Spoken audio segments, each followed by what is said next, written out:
Bismillah wa bihamdih. Assalamualaikum warahmatullahi wabarakatuh. Para santri di mana saja Anda berada, semoga Anda dalam keadaan sehat walafiat. Alhamdulillah bisa berjumpa pertama kali dengan saya, Ustadz Hadirin, pengampu mata pelajaran bahasa Indonesia kelas 11. Materi pelajaran kita pada hari ini adalah teks prosedur. Harapan kami semoga materi yang kami berikan untuk disimak dengan cermat dan teliti. Dan akhir dari pembelajaran ini ada tugas yang akan diselesaikan. Untuk itu mari kita belajar tentang materi teks prosedur. Pasti ada yang pernah membaca teks prosedur atau pernah melakukan pekerjaan berdasarkan teks prosedur. Untuk lebih jelasnya, simak dan amatilah gambar ilustrasi berikut dengan saksama. Ini merupakan prosedur membuat kopi.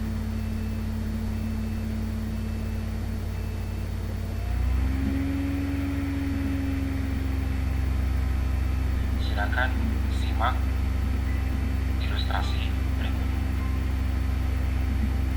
Ini merupakan prosedur membuat kopi. Dari gambar ilustrasi ini, coba anak-anak bangun sebuah konsep apa itu teks prosedur.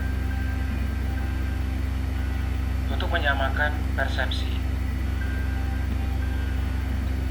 teks prosedur adalah teks yang berisi langkah-langkah atau tahapan yang harus dilaksanakan dalam melakukan satu kegiatan sehingga suatu kegiatan itu dapat terlaksana dengan baik dan berhasil.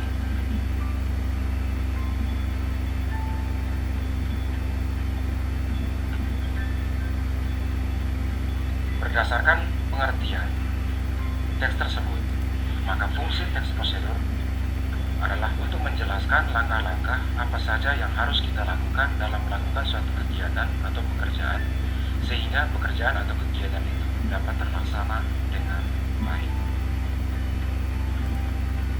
Teks prosedur memiliki struktur tersendiri. Adapun strukturnya yaitu yang pertama adalah tujuan, merupakan pengantar tentang topik yang akan dijelaskan dalam teks. Yang kedua, langkah-langkah berupa perincian, petunjuk yang disarankan kepada pembaca terkait dengan topik yang ditentukan.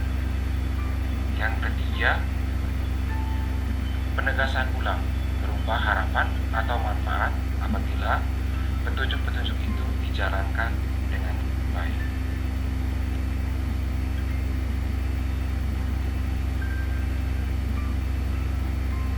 Untuk diketahui, dalam sebuah teks prosedur tidak selamanya memiliki struktur penegasan ulang.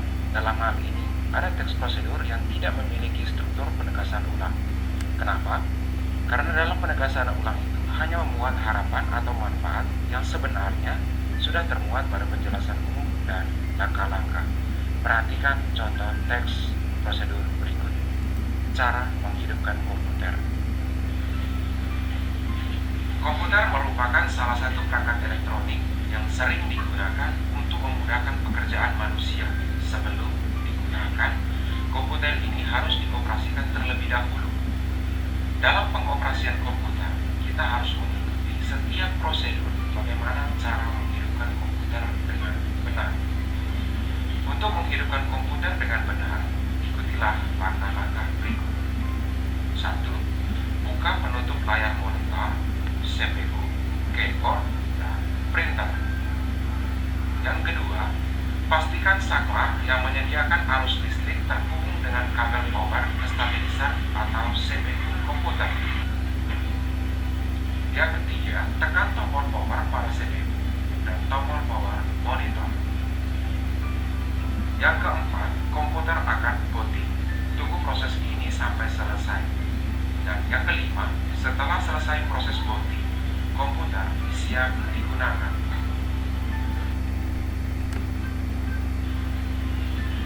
Dan sebelum kita mengidentifikasinya, perlu diketahui bahwa dalam teks prosedur ada penjelasan umum atau bisa disebut sebagai pembuka. Perhatikan contoh. Contoh yang bergaris bawah coklat merupakan penjelasan umumnya. Tulisan ini berisi mengenai tujuan atau hasil akhir yang nantinya akan dicapai jika seorang tersebut mengikuti langkah-langkah yang ada pada teks tersebut. Perhatikan teks yang bergaris bawah coklat, itu adalah penjelasan umumnya. Ketika kita mengidentifikasi teks tersebut ke dalam struktur, maka garis bawah yang berwarna coklat itu termasuk ke dalam struktur penjelas.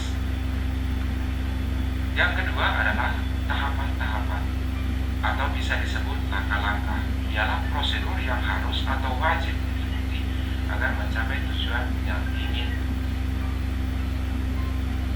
dicapai.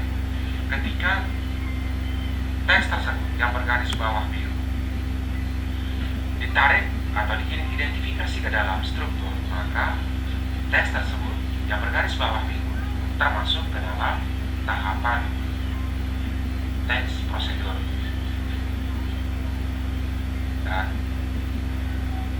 teks prosedur jenis ini tidak ada struktur penegasan ulang.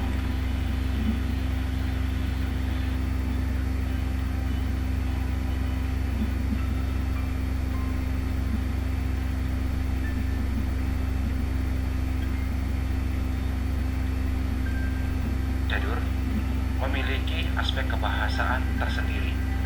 Aspek kebahasaan tersebut yang pertama adalah banyak menggunakan kata-kata kerja perintah atau imperatif. Kata-kata kerja imperatif dibentuk oleh akhiran kan, i, dan partikel lah. Perhatikan contoh berikut. Untuk menghidupkan komputer dengan benar, ikutilah langkah-langkah berikut. Pada kata ikutilah, bentuk dasarnya adalah kata ikuti ditambah imbuhan atau partikel lah, maka menjadi bentuk kata ikutilah, dan ini merupakan kata kerja imperatif. Yang kedua, banyak menggunakan kata-kata teknis yang berkaitan dengan topik yang dibahasnya. Apabila teks tersebut berkenaan dengan masalah komunikasi, akan digunakan istilah-istilah komunikasi pula, misalnya tanya jawab, kontak mata, wawancara, verbal, non-verbal, bahasa tubuh, dan negosiasi. Ketika kita mengidentifikasi teks cara menghidupkan komputer, maka kata-kata teknisnya berupa komputer, keyboard, CPU, voting, dan lain-lain.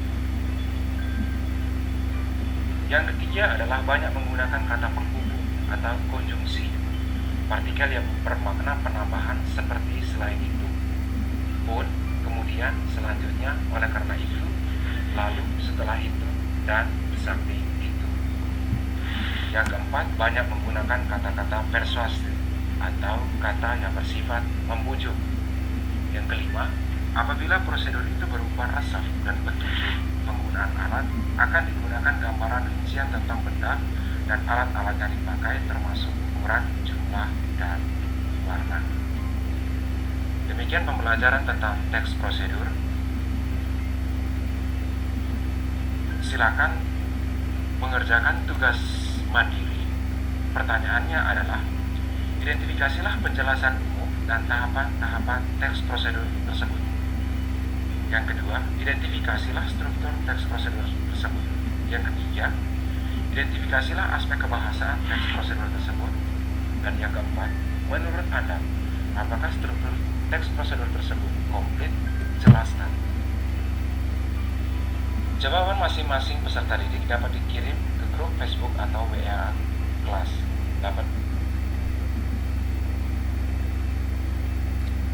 Demikian dan terima kasih. Mudah-mudahan apa yang kami berikan bisa dipahami dan dimengerti dan bisa dikerjakan sesuai dengan perintah. Assalamualaikum warahmatullahi wabarakatuh.